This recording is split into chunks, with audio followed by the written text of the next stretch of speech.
Welcome back to Bad Take Philly Fantasy Football Edition. Today, we're going to bring you our top 12 tight ends by tier.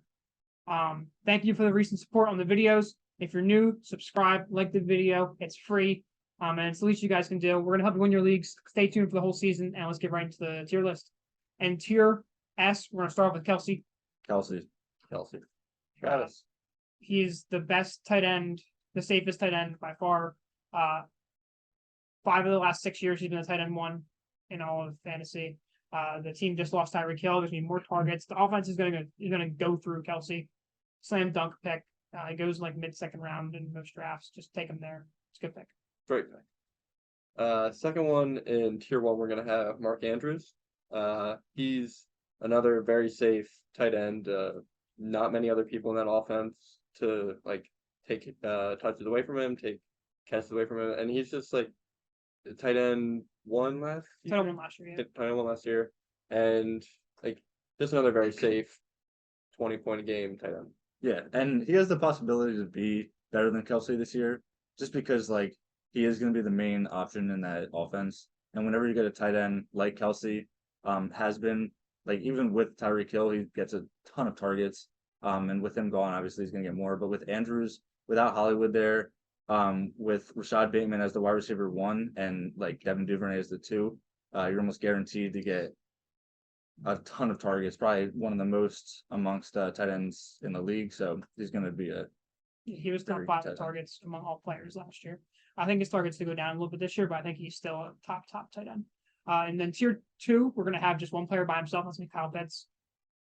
Pitts came off one of the best rookie years we've ever seen by a tight end, which doesn't say a lot. Tight ends don't put up a lot of production as rookies, but he plays pretty much wide receiver. He's the best player in that offense by a decent margin now, and he's just going to get peppered with targets. They're going to be behind a lot. They're going to throw a lot. A pretty high upside, also relatively low floor. He scored 1 touchdown last year, so you can definitely expect more touchdowns this year. But just because the offense is so bad, and it's going to be very bad, he could have a 3 touchdown season, and I wouldn't be too surprised. But he also has the upside for over 1,000 yards and a bunch of touchdowns as just an elite weapon. Yeah. That's our only tier 2 player. Yep. And tier 3, we're going to start off with Kittle. So George Kittle, bearing injuries, is just so good and physical and just can run through people and not tight ends do run through people more than other positions, but he's the top at running through in the position, and that he gets a lot of yards after the catch, and it's gonna be interesting in that offense to see how it functions with Trey Lance leading now, but he should still be that top tight end that he was before. Yeah, I think he's the only reason why he's not with the other guys is just because injury concern. He gets injured almost every year, but if he can stay healthy for most of the year, he'll definitely be a top 5 option. The other player in this tier is going to be Darren Waller. I would have him ahead of Kittle if it wasn't for his hamstring injury currently. Just say a little update came out and said he's still nursing it. So for right now, we're just a little bit hesitant on him, but I'm still taking him in drafts if he falls a little bit. I think he's probably the last option that could be a tight end 1 out of these 5 players. I think after these 5, none of those other guys I could really see being in tight end 1 this year. But he's the last elite option. And then we're going to have a big jump, and then we're going to have T.J. Hockenson. Yeah, he's on the Lions. Should be a better offense this year than it was last year, and he was pretty good last year. It's not going to be crazy. We said this is the end of the elite tier that could be tight end 1. So you're just sort of picking not replacement players, but just average players going to get you 15-ish, and then good weeks, bad weeks. But yeah, it's just a regular tight end pick here, nothing crazy. He's still a good option for sure, and he's still in that he's going to give you an advantage over most of your league mates. He's going to have worse tight ends on average, but a lower floor because he's still in a offense that we think could be good, but could still be bad. Has a lot of mouths to feed over there too. Yeah. And the next player in this tier is going to be Dalton Schultz. I think he was a tight end 2 or 3 last year. Had a very, very good season. He's not particularly talented at the tight end position. I think he's quite average actually, but he's on this Dallas offense that just lost Amari Cooper. Targets are freed up. Michael Gallup's currently out. He's going to get a lot of targets on a very high flying offense from Dak Prescott. So just because of those targets and the offense, he's got to be up there. He's going to score a lot of touchdowns, going to do a lot of catches. That goes into the tier 5 where we have Dallas Goedert. I'm assuming you guys know a lot more about Dallas Goedert than I do. So I can talk about Dallas Goedert. So he's in a tier by himself here. If you watch the fade video, he was in that video just because he's kind of like this bridge tight end between C and E, and I don't see a huge difference between the D and E tier here. He's going to have some big catches and he's going to have some big games, but he's also going to have games where he gets like 3 or 4 targets because of how potent this offense is in terms of the weapons that they have. Yeah, just a lot of mouths to feed, and there's still question marks with Hurts at quarterback. Like, they could still be a very run-heavy team, so we're not sure if Dallas Goedert's going to get the target share that the other tight ends on this list are going to have. He's as talented as them or more talented than some of them, but the target share might not be there. So that's why he's on a tier by himself at D. Yeah, and he had pretty costly drops last year. And it wasn't necessarily like a lot of drops, but came in big moments. So if he cleans that up, that's obviously a benefit. But I think him and Hawkinson are kind of in the same situation with their target share, just because it is a crowded offense. Offseason additions and wide receiver for both teams.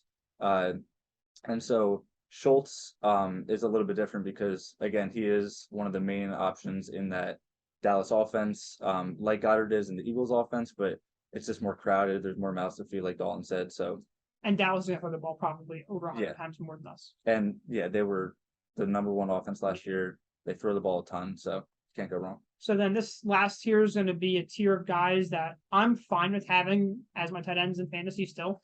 But if you don't get one of these top, what's that, like 8 players or so above them, I would take 2 of these guys in your drafts. And odds are one of them's probably going to hit. So the first player in this tier is going to be Cole Kmet. I'm talking about me. I don't really know much about him. All right, so Cole Kmet is a rookie tight end last year for the Bears. Good talent on a very bad offense, but as everyone knows, the Bears offense has 0 weapons pretty much. It's Darnell Mooney, the running backs, and Cole Kmet. He's going to get targets. They're going to be behind. He might be one of those tight ends that get you like 8 points a week and he'll score a touchdown on some odd weeks and get you like 12 points. And that's all you can really ask for when you get this tight end, probably in like the 10th, 11th, 12th round. Very boomer bust. Yeah. It's not a consistent player, but He'll be serviceable, I think. Yeah. Another boomer bust probably is going to be Dawson Knox, who's on the Bills. Like, it's another crowded offense. He's going to have weeks where he probably gets 2 touchdowns, but then most weeks he's probably not going to do much because they have all the other weapons. And like, he's just not going to get the target share that you need for a great tight end, but he will have weeks where maybe against a bad offense, you can put him in there. If somebody, like if one of the better wide receivers is out for the week, you put him in there, get some points, get some receptions. Like, it's a decent replacement tight end. Yeah, he's probably like the 4th option on this. But on the Bills offense, it's pretty good to be the 4th option.